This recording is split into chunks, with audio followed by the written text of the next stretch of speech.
All right, so let's jump to what is next for the Warriors because they still got a lot of talent on the shelf. Jonathan Kaminga, Moses Moody, James Wiseman. Clay still not really. Who knows if it'll be the Klay Thompson of old on both sides of the ball, but like you mentioned, he's only about 1,000 days removed from having two major injuries occur. We saw a little bit from Gary Payton, like you mentioned. So some developmental talent there. So what do you feel is next for the Warriors? Personally, I'm just gonna go quick before I throw it to you. I think it's just developing those guys further. I would say my immediate next thought, if I'm the Warriors, is this Andrew Wiggins, Jordan Poole contract stuff. They did post that video, Jordan Poole celebrating with Andrew Wiggins about we're gonna get the bag. And you about to get a bag. You about to get a bag. No. You about to get a bag. We about to get a bag. We about to get a bag. We are. And I know a lot of people were already saying, well, Andrew Wiggins already had the bag, which is true because he did get that max contract and he was still being paid it with the Warriors. But regardless, they still need to figure out what the next step is with keeping this team together because you just won a championship.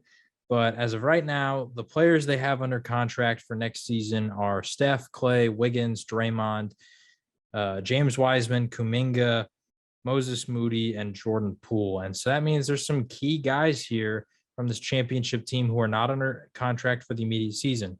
Kevon Looney is one of them. He played in every single game this year, regular season and playoffs. Did not miss a single game. I think it was like 109 games. That's absurd. Kevon Looney, very key piece to what they were able to do. And so look for him to potentially be re-signed. Otto Porter Jr., another player who had a really good season with them, really good shooter, was able to sort of be mixed in even in this finals as a starter. And so look to see if he'll get re-signed. Gary Payton II, I think he's the last out of all the guys who's not under contract for next year that he had a massive impact in this finals, a massive impact on the season, someone that they could bring in that can provide defense, not a great shooter, not going to provide a ton of offensive game, but just simply put, when he's able to be a lockdown defender at guard on a team that has Steph Curry and Jordan Poole, who are not good defenders at guard, he can sort of provide that balance with those two that they desperately need at the guard spot. And so those are some key guys you got to see if they're going to re-sign. But then even if you look towards the next year, right? So Andrew Wiggins, he is signed for next season, but that's when his contract runs out. So after the 2022-23 season, his contract expires. And the same goes for Jordan Poole. He has a team option for this upcoming season for $4 million. So they're obviously going to accept it. But after that, his contract expires. And then all of a sudden you have the team options of James Wiseman, Jonathan Kaminga, Moses Moody. Those guys are all coming up.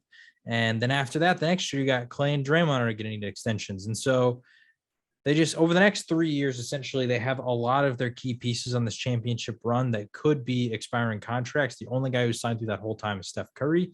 And so they need to think long-term about the eventual transition of the Curry, Klay, Draymond era into the new age Warriors that could be surrounded by Poole and Wiggins and Wiseman and some of these other guys.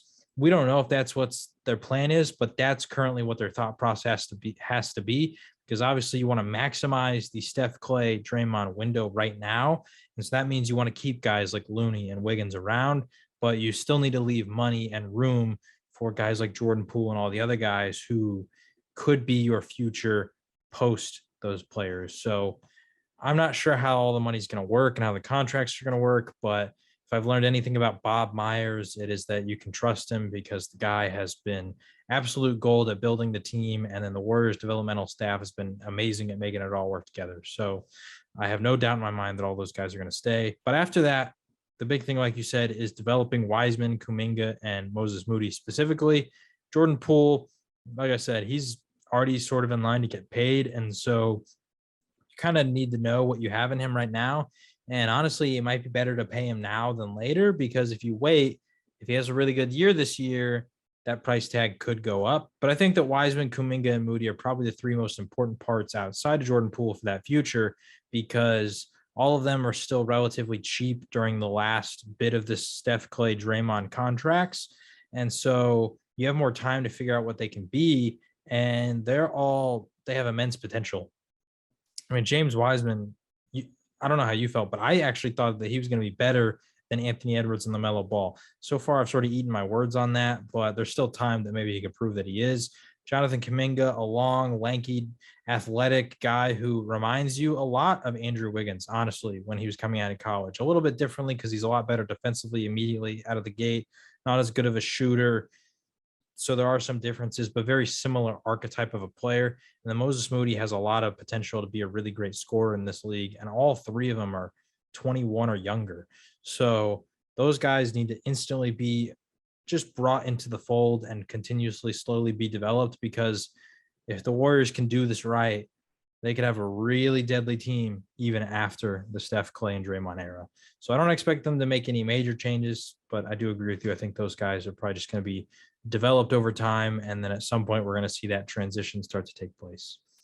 I want to throw one more thing. Worst case scenario for the Warriors, maybe they don't really live up to their full potential.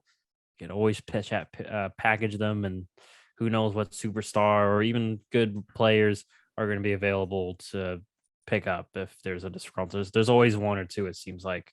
So, I mean, I'm not sure the money will be, but they could, if something happens down the line, I can easily see them giving Wiseman, maybe Moody, and a future pick for said disgruntled star, especially if, obviously we'll have to see what happens with Draymond going forward. He did have a little bit of a rough finals.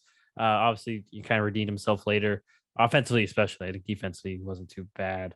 But I mean, who knows? Maybe a year from now, especially if they don't win next year, maybe they change it up. I really don't think they will, though. He seems to be the heart and soul of their team in terms of their tenacity and energy. So that is what is expected to be next for the Warriors, the champs for this year.